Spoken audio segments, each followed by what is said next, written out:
Le Cap-Vert qui a accroché cette équipe espagnole sur le score de 0-0. Alors les stats sont en train de se réactualiser, mais à un moment donné, on était à 0,04 expected goals pour le Cap-Vert. Mais il y a eu une opportunité à la fin de la rencontre avec un arrêt d'Unai Simon sur une tête capverdienne. Mais voilà, l'Espagne accrochée par cette équipe du Cap-Vert dans un groupe où un peu plus tard dans la nuit, il y aura l'Uruguay et l'Arabie Saoudite qui vont s'affronter.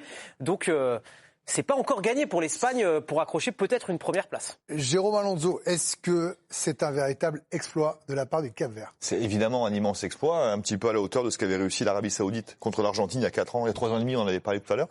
Ou le Sénégal face à la France. Ou le Sénégal face à la France. Mais même encore plus. Parce que le Sénégal, c'est un grand pays de foot. Était déjà une nation forte à l'époque. C'est un grand pays de foot. Le Cap-Vert, même s'ils ont fait des qualifs fantastiques et leur place est amplement méritée, ils ont fini première de leur groupe, rappelons-le.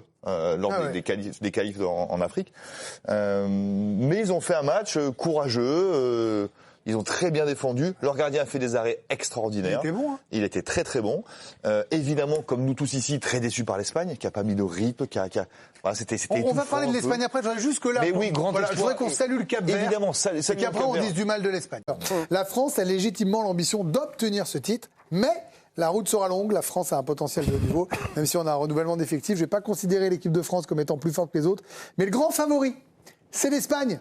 Je n'ai aucun doute là-dessus. Il est malin. Il remet la pression sur l'Espagne, Jay. Oui, en même temps, je ne suis pas totalement convaincu qu'il ait tort. Je le pense aussi, pour être honnête avec vous. Mais comme je suis à peu près le plus mauvais pronostiqueur de la Terre, c'est très très bon pour la France.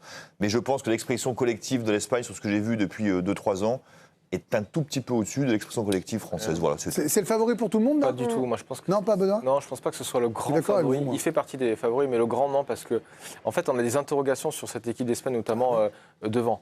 Nico Williams, qui a pas fait une saison exceptionnelle avec Bilbao.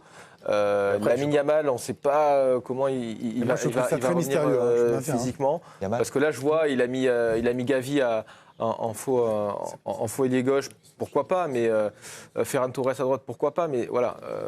Les 3 meilleurs joueurs offensifs de l'Euro ne sont pas là. Les vrais titulaires, c'est Lamine Yamal et Nico Williams, et on a des interrogations sur eux. Donc, c'est juste ça.